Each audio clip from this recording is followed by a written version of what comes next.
Hikmez yurttaşlar, bugünkü işimiz yine Şoraxanda oldu. Reştamı Feyzli Hanadanında yine Mamışkisinden biraz fikirlerini sorasız mümkün. Evet öyle yine.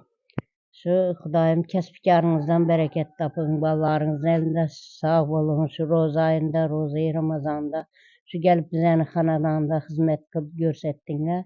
Rahmet serem, ballarınızın elinde sağ salamet. Bu qissa bize de qarrıb, aktık çoğulukla görüyüzse.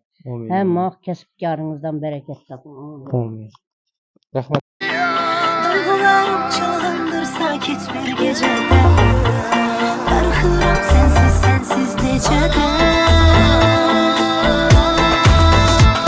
Ama yenə də ürəyim bir səni istər yenə də.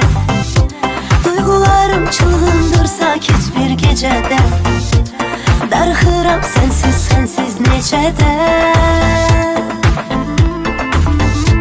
Yine bu həzin geceler, hoş eğlenceler, başım kaçsa da ardıma düşen ilgiler, yalan sevgiler beni aldatsa da sonunda tenha kalarken, özümden sorarken düşürsen ya da ruhumun isteysen sen